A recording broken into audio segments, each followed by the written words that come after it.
This morning we are blessed that Brother Nee Wayoe, a Holy Cross brother, a seasoned psychologist, clinical psychologist, and an experienced religious, accepted the invitation to guide us through this important conversation. As many of you would know, Brother Nee is currently serves as a general counselor of his congregation in Rome. He has ministered in various contexts in Ghana and has facilitated many retreats and conferences for priests and religious across the country. Many of us have already encountered his wisdom and pastoral sensitivity. And truly, I don't think he needs any lengthy introduction because many of us know him. And despite his many responsibilities and travels, he has graciously made time to be with us today. He will help us to explore this delicate and vital topic so that we can strengthen our well-being and support one another more authentically as brothers on the same journey. And so, Brother Nee, we are sincerely grateful for your presence and your willingness to accompany us. Thank you, Brother Cyprian, for this wonderful introduction. You know that the Marists, you are my second family. And my association with the Marist brothers actually goes a long way back. You know, I happened to have studied together with Brother Mark Anokuru, Brother Anthony Clark, who is from Australia, and then Brother Brendan Geary.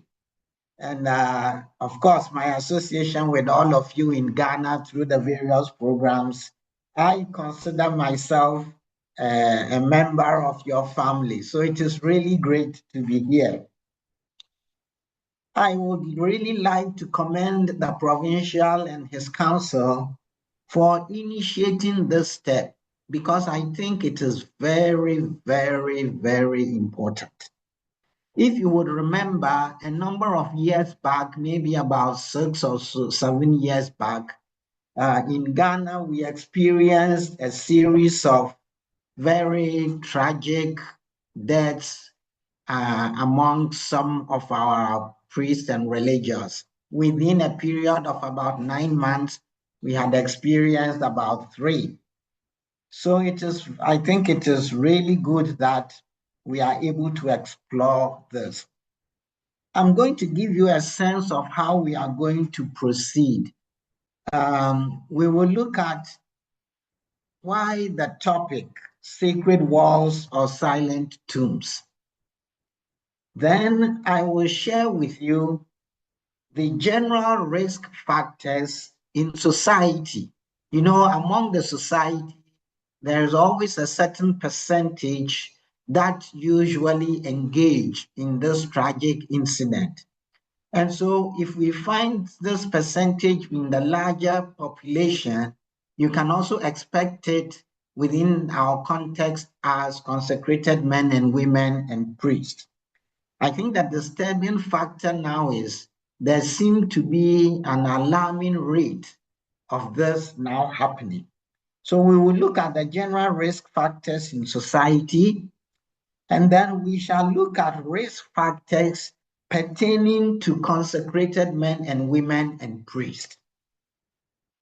I will share briefly with you the various forms of suicide, and we shall look at warning signs. How do I detect suicidal signals? So that one, either in myself or if I'm living with somebody else in community and I can see this, to take the needed steps to be able to help myself or the other person. Then I will look at depression, a major risk to people, because usually when people come to the point of taking their lives, they have gone through a period of depression. I'm not going to be so technical about it. I will try to make it as simple as possible so that we understand the causes, the symptoms of depression, and how can we help the depressed person to curb potential suicidal thoughts and attempts. Then I will look at helping people with suicidal thoughts, then the superior's role in all of this. Because some of us are local superiors, some of us are regional superiors, some of us are provincial superiors. So we shall look at the superior's role and then we shall finally conclude. Okay. Now, let's look at the topic itself, sacred walls or silent tombs. What is it about? It is about the consequences of our life as we live it within our respective communities. How do we live our lives within our respective communities? Good community living creates healthy religions, and this makes our houses sacred walls in which there are healthy individuals who truly manifest the love of God in living with one another and being in mission. So you see, if we create a healthy living atmosphere for ourselves, our houses become sacred walls. On the other hand, dysfunctional community living is thus detrimental to our health as individuals develop all manners of ailments, with even some coming to the point of taking their own lives. Now, when this happens, our houses become silent tombs. Today, we know when there is good, healthy community life, the effects, the consequences. The same way, when we are not living healthily, people get sick, unnecessary headaches, migraines, stomach problems. And, for some of us, you come to our rooms and now on our bedside cabinet, you have every bit and piece of every medication. I don't know. Some of us have taken paracetamol. Now paracetamol doesn't work. And we've graduated to Panadol. Then we've graduated to the Tylenol. And yet we go to the hospital, they do all kinds of tests, and they can't find anything wrong. You see, I remember very well one religious sister who came to me. She was sick often. So I asked her, sister, how many of you live in community? She said, brother, we are 5. I said, so including yourself, you are 5. She said, yes. So I said, okay, so apart from yourself, there are 4 others. Of the remaining 4, how many are you not on talking terms with? How many don't you relate well with? She sat and sat and sat, and she said, 4. You don't relate well with everybody. Now, what does that mean? When it's time for meals, you find an excuse to go somewhere else. When there is time for prayer, you don't feel comfortable.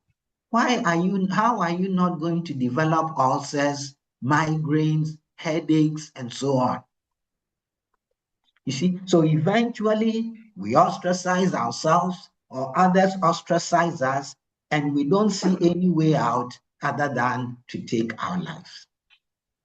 You see, so it is very important that we create a healthy, functional environment for our living situation. Okay. Now, the act of taking one's life, unfortunately, is becoming quite rampant in society, including among us consecrated men and women and priests. And it is a tragic reaction to stressful life situations that we create for ourselves and among ourselves. It is important to keep in mind that God has not changed the physical processes in a religious body simply because God called you to be a Marist brother. We are human. And this means that we are plagued by all the tendencies of being human, and we are subjected to all the influences of being human. So, for example, if Brother Cyprian should subject himself to mosquito bites and he is developing malaria, the malaria is not going to say that since you are the provincial superior of the Marist brothers, I am going to somebody else. If you subject yourself to mosquito bite, you will develop malaria regardless of who you are, because the only thing that malaria knows is you are human. So you see, when we live a life that is not compatible with who we are, that is not compatible with what we profess, we are going to bear the brunt, we are going to bear the consequences. Okay? And as humans, whether we like it or not, we will suffer the consequences of ill treatment, maltreatment, and dysfunctional attitudes and behavior in community. How do I make others feel? How do others make me feel? How do I treat others? How do others treat me? One may ask, if one of our own comes to the point of taking his life, is the person aware of what he or she is doing? The answer is yes. To the extent that the person is operating from his or her own world, the one is aware. But mind you, when a person is in such a state, the one's thinking is distorted. So while you and I may see the act as irrational and abnormal, in the person's world, that is the thing to do. I'm sure all of you somewhere along the line have encountered a madman standing there talking to himself and maybe even showing acts of boxing or fighting somebody. And then you go and talk to him. Why are you talking? Can't you see this man who is talking to me, who is trying to beat me up? You see, that is his world. That is his world. His thinking is distorted, but that is his world. So his reaction, his behavior is emanating from what his world is. And it is the same phenomenon with people who end up taking their lives. You and I may see it as abnormal or irrational, but for them, that is what is best to do. Some may also ask, but why did such a small incident lead him to take his life? Well, first, there may be many historical factors that compound the action that you may not be aware of. You don't know whether this person has had previous suicidal attempts, maybe has gone through a period of depression. You don't know any of those. Then second, we all have different threshold levels. What does that mean? Don't think that just because I can withstand stress, negative things for so long, everybody must be able to do so. No, we all have different thresholds levels. What might constitute a significant hurt for me might not inflict such major wound on someone else. And what might be a small hurt for someone may be a major wound for somebody. We are different. There is no single cause for suicide. Suicide most often occurs when stresses and health issues converge to create an experience of hopelessness and despair. When stresses and health issues converge to create an experience of hopelessness and despair. Yeah, we'll see what When you finish the listing. Depression is the most common condition associated with suicide, and it is often undiagnosed or untreated. I told you that everyone who has come to the point of committing suicide must have gone through a stage of depression. Conditions like depression, anxiety, and substance problems that may stem from a crisis of connection. You don't feel connected, or emotional exhaustion, and the absence of genuine accompaniment when unaddressed increase risk for suicide.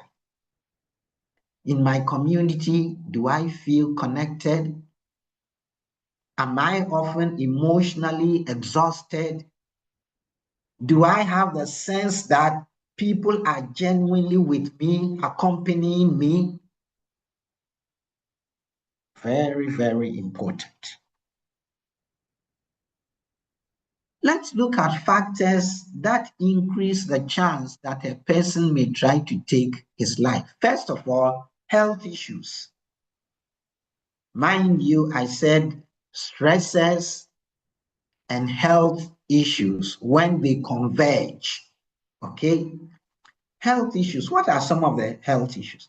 Mental health conditions, depression, substance use problems, bipolar disorder, anxiety disorders, schizophrenia, personality traits of aggression, mood changes, and poor relationships, serious physical conditions, including pain.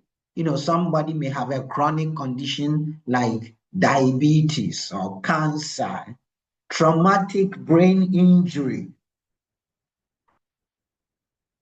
chronic conditions, very stigmatizing conditions, like, you know, a religious who is diagnosed as having HIV positive. Hey, what are people going to think of me? What are people going to say? Mismanaged anger, disability, and in the general society, sexual activity, especially erectile dysfunction, infertility. Just think of cases where you have a married couple who have been married for a long time but have not bearing children. The stigma, the problems, the societal pressure, panic attacks, addiction. Then there are sociological factors too. When people are constantly experiencing frustration, disappointment, unfulfilled desires. This is what I want to achieve. I seem not to be making any progress. Betrayal, Everybody. fear of failure, feelings of shame and embarrassment, humiliation. These are all factors that can drive people into a stage of depression and ultimately even lead some to the point of wanting to take their lives. There are economic and relationship problems as well. Poverty, indebtedness. People, maybe you owe somebody a huge amount of money. Emotionally, like fear, overwhelming fear that engulfs you. Rejection by family and friends. Marriage problems, betrayal of husband or wife, and choice of partners, especially when there's a refusal of marriage between partners by parents. All these are issues that we have found to influence people in terms of taking a tragic decision. In terms of the environment, what do we see? When there is access to lethal means, including firearms and drugs, So what do we see? People just would get a gun and blow his head off, or people would take a significant overdose of drugs in order to end his life. Prolonged stress, such as harassment, bullying, relationship problems, or unemployment. Stressful life events like rejection, divorce, financial crisis, ridicule, scolding, other life transitions, or loss.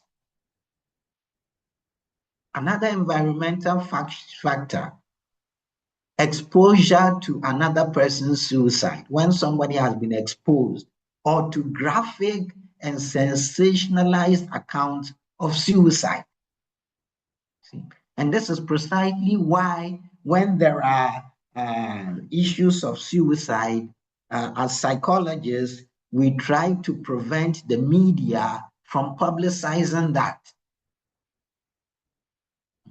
Discrimination, teasing by friends and family. Then we have historical factors too, where somebody has been involved in a previous suicide attempt. It presents a high risk for the person, or there's a family history of suicide, or childhood abuse, neglect, or trauma. These are important historical factors. Now, what I have enumerated so far are general characteristics that will motivate people in the world, of course, including religious, consecrated men and women and priests, to want to take a decision to end their life. But like I said, there are also specific factors that pertain to us as consecrated men and women and as priests. Let us now look at that. Isolation and loneliness. Many of us experience profound isolation, even though we may be in the midst of people. From the article that Brother Cyprian presented, I found a wonderful quote by the author. He says, many religious communities today resemble workplaces or hostels more than spiritual homes. So you see, our homes have become hostels. We pass by each other, no connection. Sometimes even our presence emotionally, the presence of others emotionally exhausts us. See? Tasks multiply, but trust fades. Daily shadows replace spontaneous laughter. We are busy, sticking to the routine and rules of daily shadows, but there is really no connectedness. Real conversation is rare. Listening is even rarer. People feel tolerated, not loved. Rules are enforced, but hearts are left untouched. Personal freedom is curtailed, and deep emotional bonds are discouraged, leaving some in a silent exile within their own communities. And in that silence, despair takes root. So how do I feel in my community? How does my community make me feel? Am I isolated? Am I ostracized? Am I feeling lonely? Is it due to my own attitude or behavior? Is it a contributory factor from the others with whom I live? Other factors: forming closed circles and excluding others. Cliques. When this prevails in our houses, what happens? We isolate people, people feel lonely, And then it starts affecting decisions they make, forming of closed circles and excluding others. Sometimes I live in community with somebody or others. I'm not on talking terms with people. When I am going out to town, I will tell the cook or the watchman, oh, I'm going to such and such a place. But those with whom I live don't even know. And when they want to know about us, they have to go to the cook and say, oh, where did Brother Augustine say he is going? We form close circles and exclude others. Lack of communication. We communicate only with only those we choose and keep others in the dark. Here I am standing with Brother Cho, Brother Francis, Brother Augustine. We are chatting, talking, laughing, and immediately we see Brother Cyprian come in. We all keep quiet. How do you make that person feel? Do we communicate with only those we choose and keep others in the dark? Apathy, indifference. We don't care, especially if I don't particularly like the one with whom I live. Then unrealistic sense of self-importance. I don't know where we get such attitude from. Many of us feel we are so important, everybody must be at our beck and call. That we feel entitled to this, that the community owes me this. Now, when I adopt that attitude and behave in accordance with this attitude that I hold, how do I make people feel? And how do I make myself feel? Sometimes we live in community and some look down on others. Oh, this brother is only a cook, but I am in charge of this big school. But we are brothers. Everybody has his gift. Why do we look down on others? Competition with one another. Poor interpersonal relationships. No fraternal correction. It's like, I don't care what you do.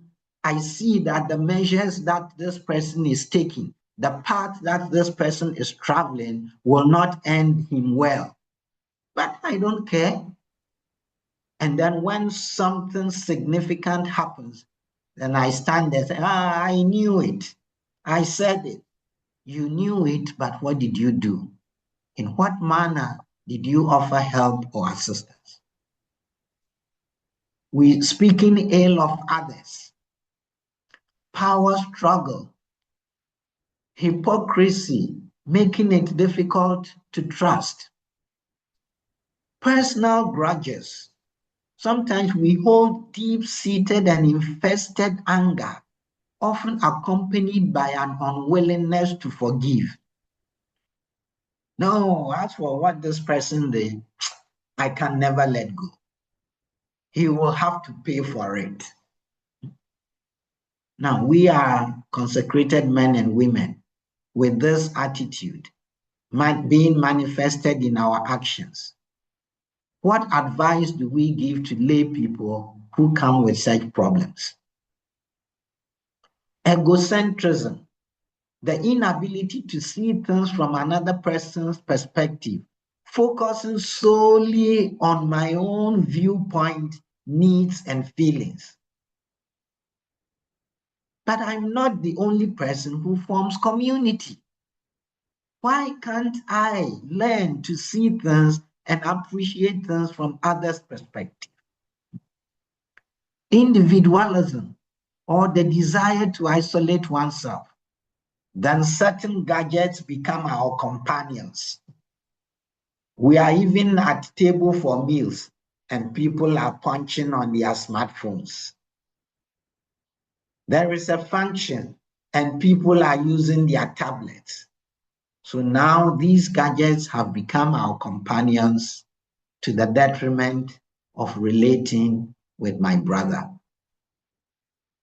Dealing with diverse, difficult personalities. Sometimes you live or encounter people who are complaining all the time. They are never satisfied with anything. This can be very draining and can make you feel isolated, because how do you draw to such a person like that? See, overwork and burned out, lack of leisure. We find no meaning in our apostolate or in our ministry. Everything has become mechanical. It's like going through the motions over and over again with no meaning. You see? And you know, sometimes we put on ourselves so much work, then we begin to feel the effects. This leads to chronic fatigue and burnout. Then pressure from high expectations. You know, people have high expectations of us. We are frequently held to high moral and spiritual standards by both the public and the church. The pressure to be seen as faultless, compassionate, and self-sacrificing can become overwhelming. It's like there is the need to be perfect. So if I'm doing something and it's like it's not up to perfection, it seems like there are faults, then what happens? I start feeling differently.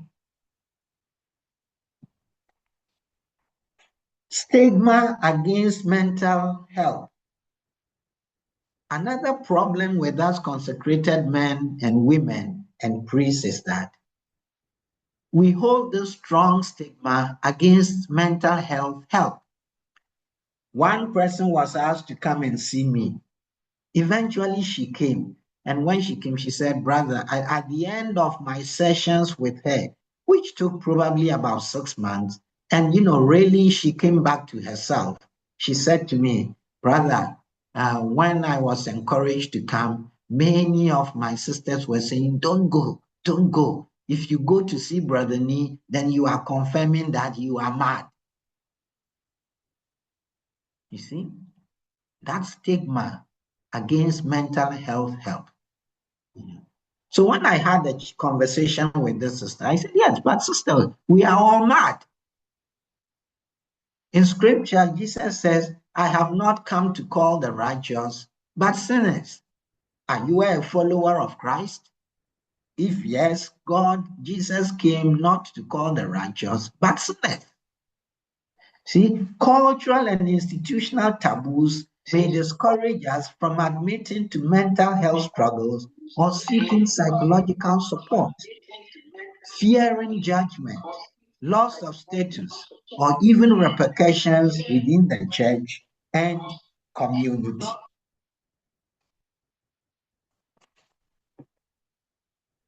Impact of scandals and public criticism. Today, the ongoing effects of clerical abuse scandals, declining trust in the church, and negative media coverage often create an environment of shame, fear, and alienation. Some suicides have been directly linked to the stress of being accused or investigated, even prior to the establishment of guilt.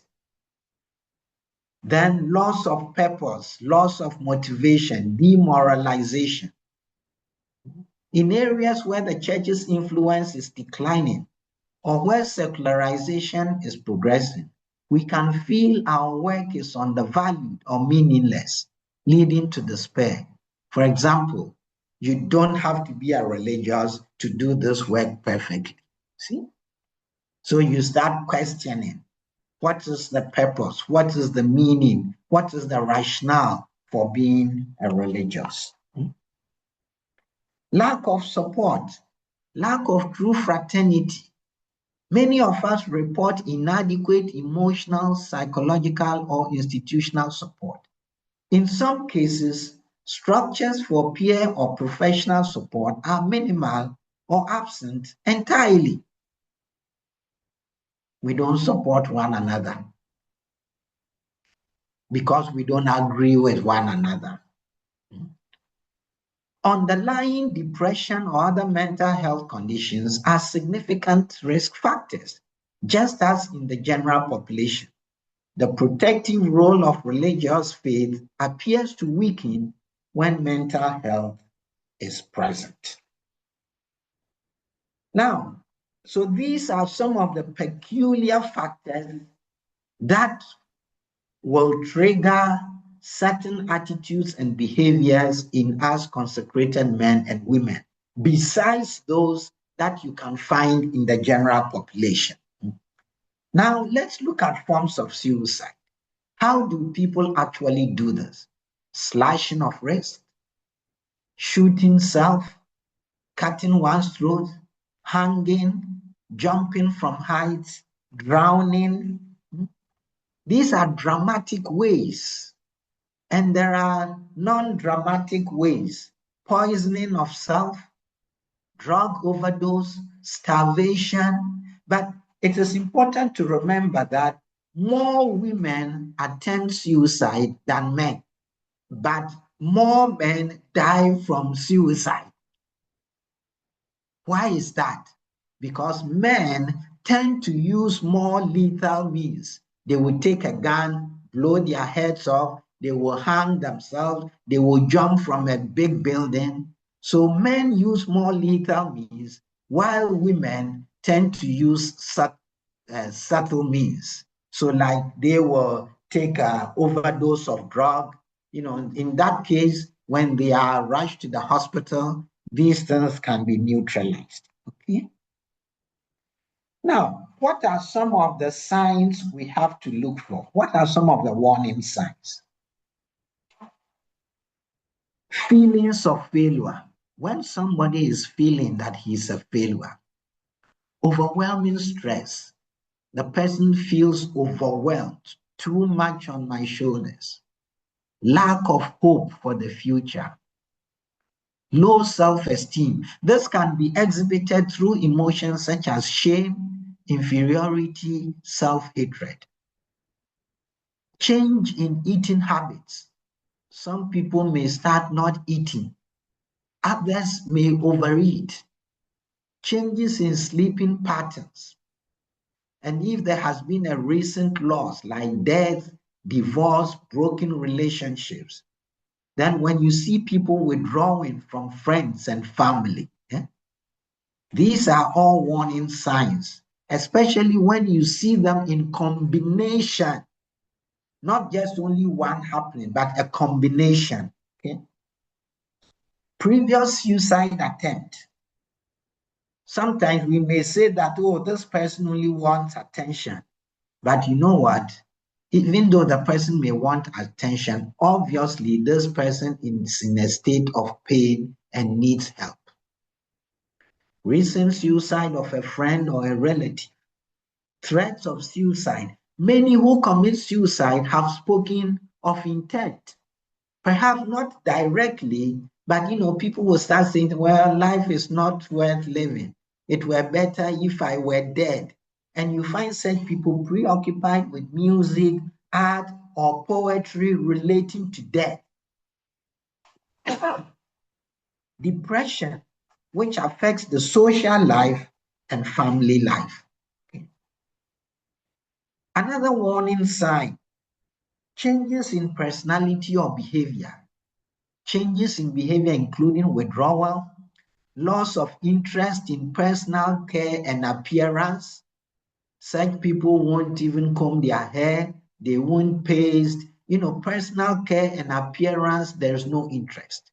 Angry outbursts, absenteeism, performance at school or work declines. Increased use of drugs and alcohol as a way of numbing pain. Behavioral disturbance like anger, aggression, impulsive behavior, isolation, drug and alcohol, people may act out feelings in a potentially destructive manner. Psychiatric illness, like schizophrenics, people will come to tell you, I'm hearing voices. You find in people preparation for death. How? They are constantly saying goodbye to people, making wills, apologizing for past demeanor, giving away their possessions, and where some have access, they start acquiring guns, rope, or pills. And another thing you have to be very mindful of is, usually when somebody has gone through a state of depression and there seems to be a sudden lift in spirit, this is the most of the time when this suicide takes place. Okay, I told you that depression is one of the significant risk factors. So I would like to share with you a bit about depression. Okay, I will try as much as possible not to be highly technical. Okay, what is depression? Depression is an emotional state of dejection and sadness, ranging from mild discouragement and downheartedness to feelings of utter hopeless. These people feel very down, very sad, feel hopelessness and despair. And this feeling is usually accompanied by a marked loss of interest or pleasure in nearly, if not all activities that previously were of interest or a source of pleasure to you. So for example, maybe your favorite food is TZ and Jojo.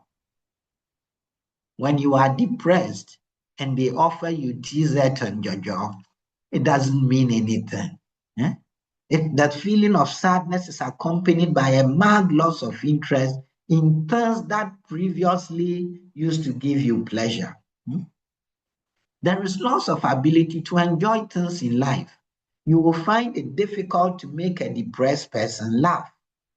And depression sometimes drives formerly affable and gregarious persons into a state of sad withdrawal from people and from ministerial involvement. Now, while I'm talking about depression, I would also like to distinguish between normal depression and clinical depression, because what I'm talking about in relation to suicide is clinical depression. So let me make that distinction before I go on. Now, Shuila, who is a psychologist, distinguishes between normal depression and clinical depression. Normal depression lasts only a few hours or at most a few days. One with normal depression can carry out his or her work and other activities without disruption. The symptoms in normal depression are less severe. On the other hand, in clinical depression deserves professional treatment, and it lasts for days and more. The symptoms are more and severe, and they are frequent. Okay. Now, what brings about depression? Generally speaking, there are two factors, what we can term as endogenous factors and exogenous factors. Okay. Now, endo means from within. So endogenous factors in the case of depression is biochemical imbalance in the brain. As I said, I'm not going to get too technical, so I'm not going into detail in all of this. But there are certain chemicals in our brain we call neurotransmitters. Examples may be serotonin, dopamine, and so on. Now, for some people, when there is a depletion of some of these chemicals, it leads to people feeling very down. Okay, so there is the biochemical imbalance in the brain. Then there is also the genetic factors. Now, if your parents and your grandparents have depression, the likelihood that the offspring, some will have depression, is also very high. And then there is also hormonal changes, okay? And this is one of the reasons why more women suffer from depression than men, because due to their monthly cycle, there is drastic hormonal changes at certain times of the month. Then we have exogenous factors. That is factors within the environment.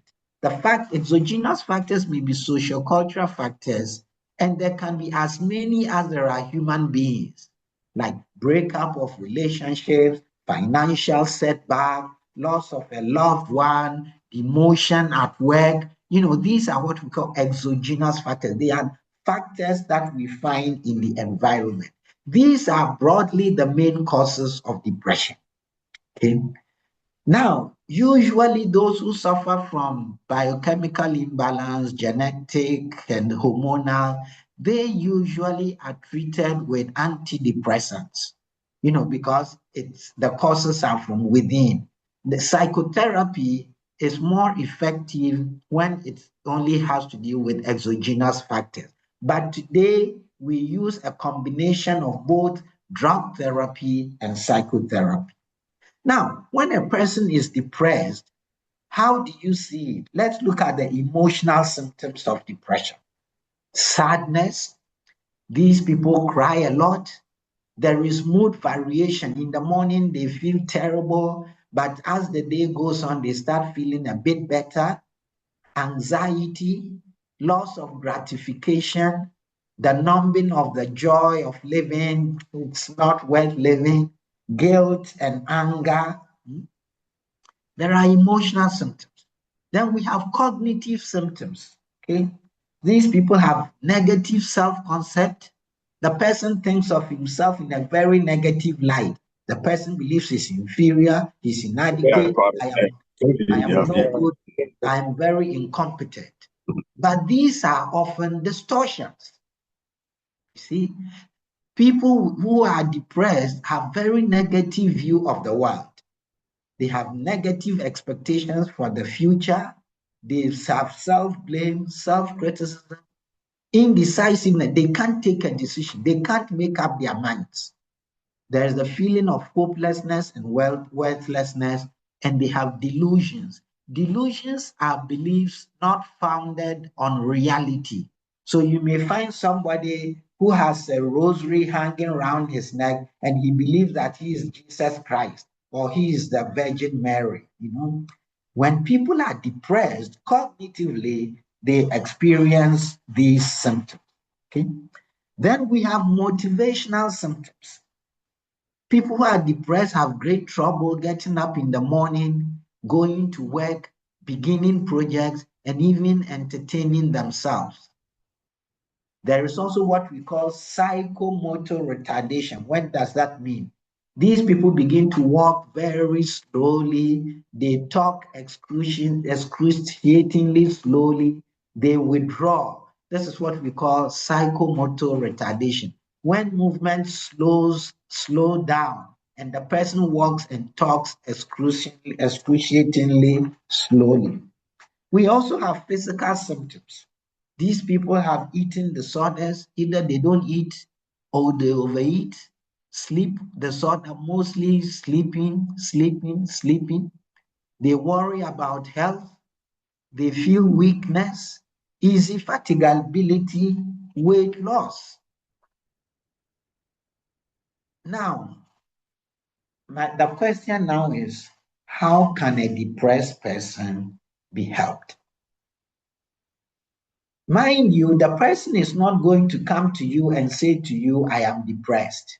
No, they will come describing back problems or sleeplessness rather than depression. They will go to the priest or the religious with their guilt or spiritual struggles rather than with a recognizable identification of depression. Now, when you encounter somebody and you think the person is depressed, the first thing to do is to rule out any medical condition encourage this person to see a doctor to get a checkup, because sometimes there are some medical conditions that also manifest in depression. Okay. Now, when you are certain that the one is depressed, alcohol or drugs should not be used to numb the pain. In fact, when you start using alcohol or drugs to numb the pain, you are going to drive the person into a deeper pit. Because after a while, the desired effect of the alcohol or the drug won't be the same, meaning they will have to increase the quantity in order to achieve the same desired result. And you are going to get the person into trouble or yourself into trouble. Okay? Now, if you realize that the depression is of the normal type, don't worry, the symptoms will pass away in a few hours or days. In this manner, what you can do is this: engage the person in some gratifying form of activity, like physical exercise, conversing with the person, listening to music together, showing warmth and understanding and sensitivity. If, on the other hand, the depression is of the clinical type, check immediately if the one has suicidal thoughts. So how are you going to carry out the suicide? What are you going to do? If the one has a plan, refer the person immediately to a mental health professional. Don't attempt to play around with it. Okay? If you talk to the person and the person has a plan, the person knows how he is going to do it, then it's quite serious. Okay? Now, the depressed person may fall into spiritual desolation.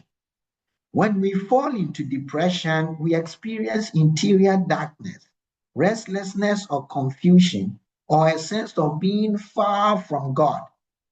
It may appear as a lack of confidence, lack of openness, laziness, feeling unable to love, discouragement, boredom, confusion, sadness, pessimism, loneliness. So the spiritual life of people who are depressed becomes stale, and it may seem as if God no longer has any interest in them. Joy is replaced by melancholy, and they may find themselves crying frequently for no apparent reason. Spiritual discipline, such as worship and prayer, may be practiced but without vibrancy. It is not unusual to find depressed persons abandoning spiritual activities. They won't even show up for morning prayer. They reluctantly come to Mass. They may perform tasks slowly. Remember that depression causes in some an inability to face God in prayer. It prompts others to abandon their vocations and occasionally carries someone to the extreme point of suicide. And people who are depressed may even start doubting their own vocation. Now, help this person not to make any change, in decision, but keep going. Proper decisions can only be made in a time of freedom and clarity. Then help the person to see facts objectively. For example, the person will say, no one loves me, who really cares about me? Challenge that, say, see, I am concerned enough to find out what is happening to you. Help the one to see facts objectively and try to look for the cause. Help the one to wait patiently. The moment will pass. Assure the one that God is there, even if we do not experience his presence. What else can we do? Provide affectionate support. We all want to be known, loved, and appreciated. We want to feel that we belong. Offer that affectionate support. Help make the person feel loved, make the person feel appreciated. Then be present to the person, ministry of presence. This involves listening, being non-judgmental, showing respect, show empathy, accept the person, be available, and be caring. And try to have an accurate perception and understanding of what the person is going through. Okay. Another way to help, get the person to see a medical professional so that he can be put on medication. If you don't treat the underlying cause, your suicidal thoughts are likely to return. Getting the right treatment for depression, substance misuse, or another underlying problem will make you feel better about life and help keep you safe. Then make sure you have a support network. Reach out and make sure the people who care about you know what is going on. Then remember, suicidal feelings are temporary. If you feel hopeless or that life is not worth living anymore, remember that treatment can help you regain your perspective and life will get better. Take one step at a time and don't act impulsively. Psychotherapy. Encourage people to seek counseling. It is a sign of strength, not weakness. Psychotherapy helps people understand how their thoughts, feelings, and experiences affect their mental health. It then helps people to work through their emotions and find ways to move forward. Now, so this is what we can do, okay, as individuals. Now, let me focus more on what should superiors do when you are the local superior, when you are the regional superior, when you are the provincial. Foster a culture of trust and listening. Talk with these people in private. Calmly listen to their story without judgment. Let them know that you care about them. Take what they say seriously and ask directly if they are thinking of suicide. Communities must become places where people feel safe, seen, and supported. Superiors and members alike must cultivate the art of deep, non-judgmental listening. Shared meals, informal conversation, and peer check-ins should be encouraged. Ask, oh, how is your spirit? How is your spirit today? What's been heavy on your heart? These are sacred questions. They can save lives. If we try to carry our crosses with no Simon to help us, we may be buried under our crosses. Then nourish personal spirituality. True spirituality is not maintained by rituals alone. It must include personal contemplation, creative prayer, silence, and interior reflection. We must allow people to integrate their struggles with their faith, not hide them. A resilient vocation is not built on external duty, but on a deep, honest, and evolving relationship with God, rooted in freedom, vulnerability, and love. What else can you do as a superior? Normalize mental health support. And what does that mean? Mental illness is not a moral failure, nor a lack of faith. Every congregation or diocese must offer confidential access to mental health professionals. If we rush someone to the hospital for a broken limb, why do we leave them alone when their soul is breaking? Make use of formation. Formation must include emotional intelligence that teaches self-awareness and regulation of emotions.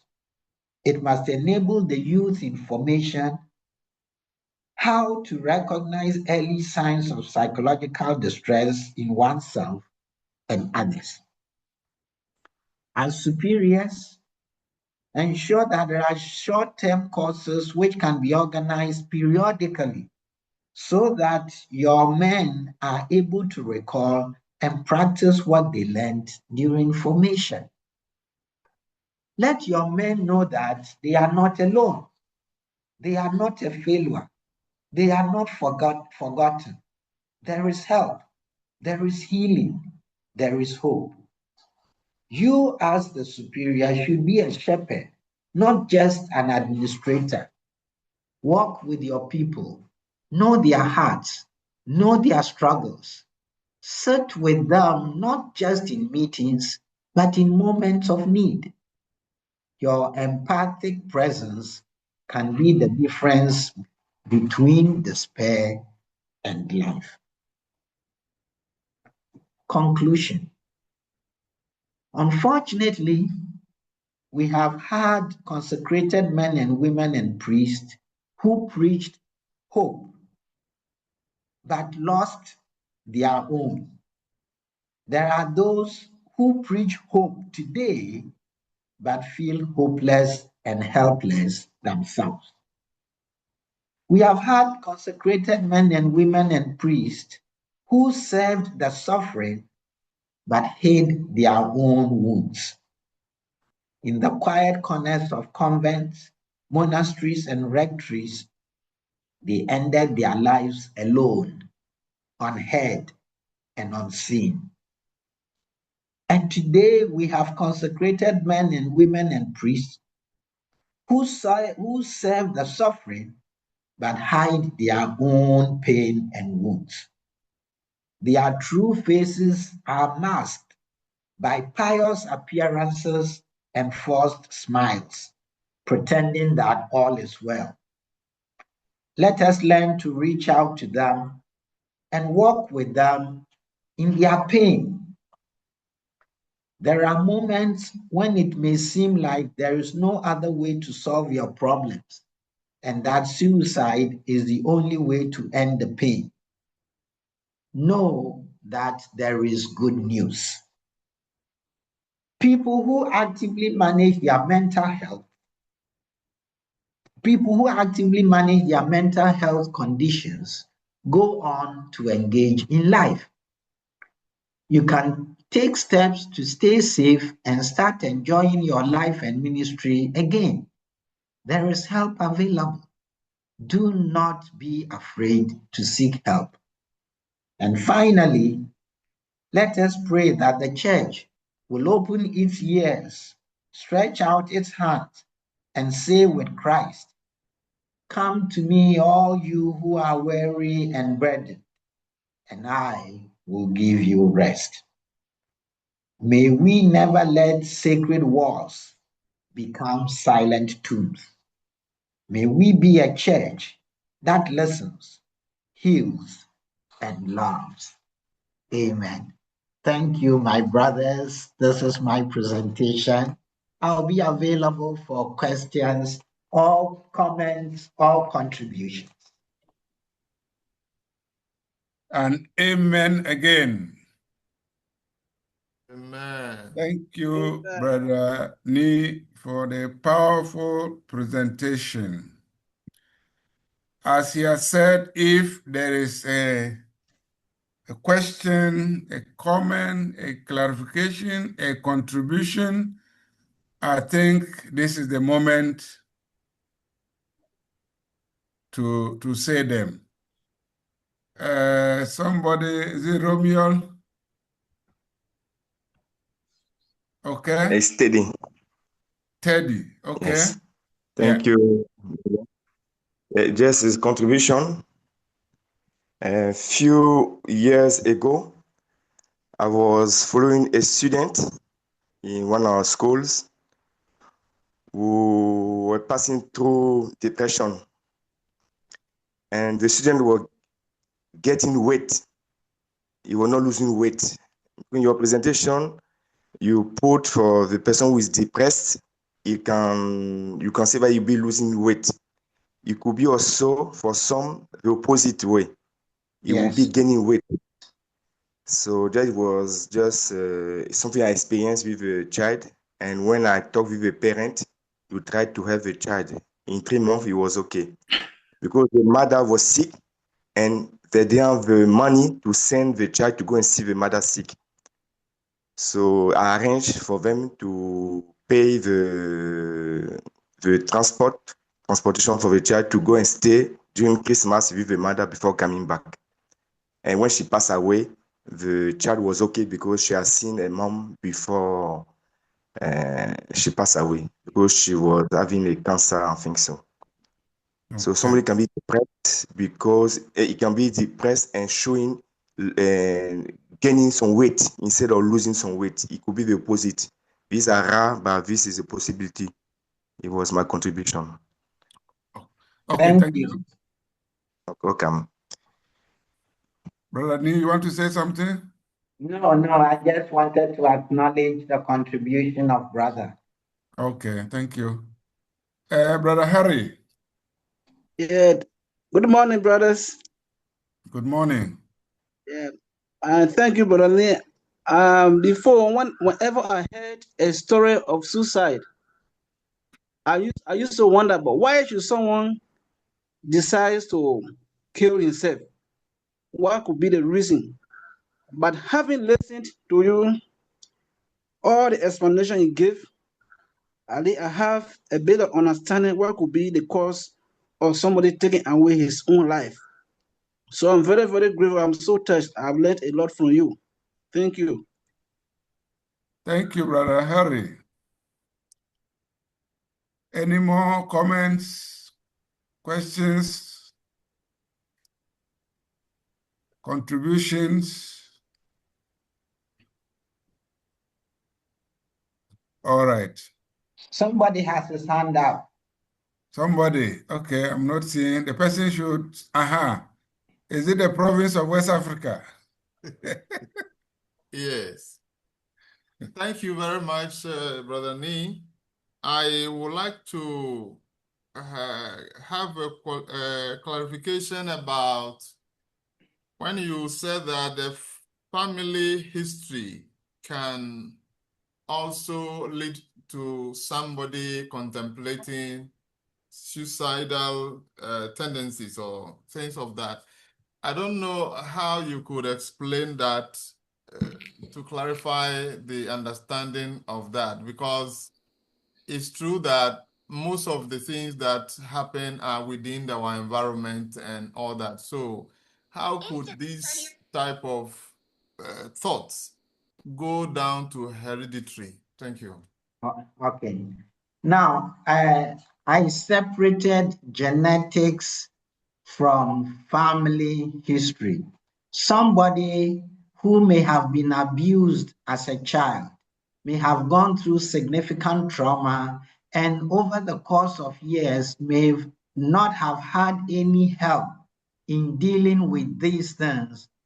Mind you, the pain, the wound is still there. You see, so what happens subsequently, whether what happens subsequently will be adding to what the experience is already, could actually trigger this feeling of wanting to take his life. Now, that family history is different from genetics. Today, we know that depression has a genetic component. It cuts across families. In fact, they have even studied and found out that there are some even tribes where that gene runs in the tribe. Now, so if there is that genetic link in the family, more often than not, some people may have that genetic link, and a very slight provocation from the environment can trigger depression. You see, and that's why I said people come to the point of committing suicide after having gone through depression. I won't say suicide has a genetic component. Depression has a genetic component. And that is why sometimes you will find these suicidal behavior running in families, because there is that genetic link of depression in the family. I don't know whether it clarifies, answers your question. Yes, thank you very much. All right, thank you. Galaxy A51. Yes, it's been Brother Joe. Okay. How can you deal with a community member who is aware of his depression but refused to be helped? Okay. Okay. Yes. Unfortunately, you can't help someone who does not want to be helped. And if you feel that somebody is really depressed, and since you are living in community with that person, every attempt to offer help is being rejected, I would say immediately refer it to a higher authority. Because we know that we are all subject to higher authority. So if in my community somebody is very depressed, but every attempt to help the person is not working, I go to my provincial brother Cyprian. And if he sees things from my point of view, he has the power to transfer the person. He's not necessarily telling the person, go to this place. He says, when we are transferring you, it's part of the normal process. And while the person is transferred, as part of the ministry of the person's obedience or ministry, you encourage seeking that kind of support. You know, like when I was at ICF, many people, I wouldn't say many, some people were coming not because they wanted to follow a particular program, but because they had certain challenges. And that was one way of authorities encouraging them to seek help. So they come to the program, they follow the program. And of course, I have a way of working with people on individual basis. So there are options available. If this person is in my community and I am making every effort but not reaching out, I would say refer the matter to a higher authority. Okay.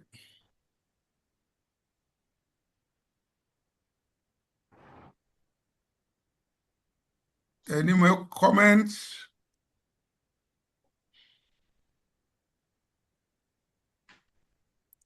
It seems we are all okay. Okay. At this juncture, I think if all of you will agree with me, we are happy.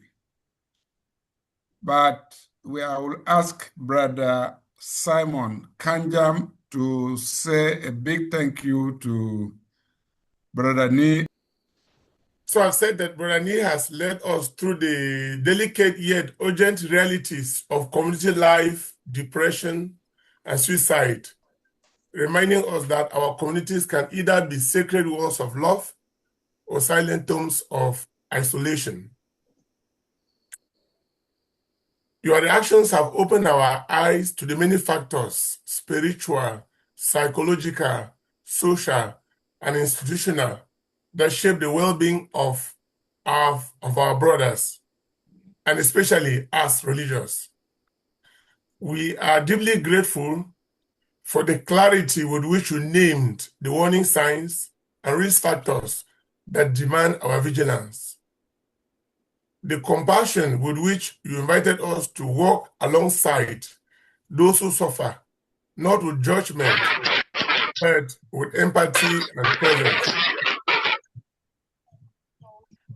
The courage to remind us that psychotherapy is not a sign of strength, not weakness, and that communities must be places of safety, listening, and hope. The pastoral wisdom that calls us to be shepherds, administrators, nourishing spirituality, and fostering genuine fraternity.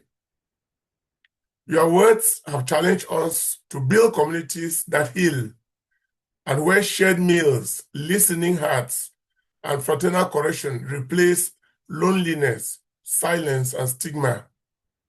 You have reminded us that the church must always be the place where Christ's invitation resounds.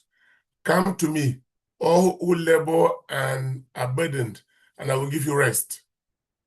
As Marist brothers, we thank you for helping us see that our vocation is not only to teach and serve, but also to accompany, protect, and restore dignity.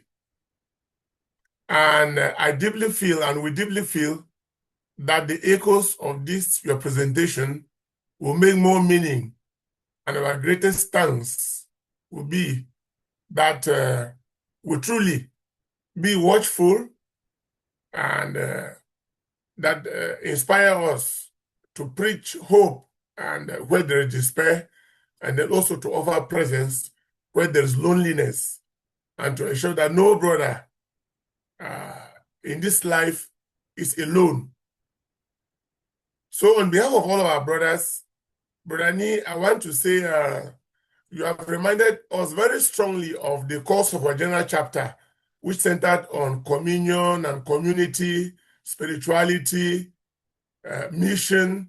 All those items, you have touched them and touched them very deeply. And I can only pray, God bless you. And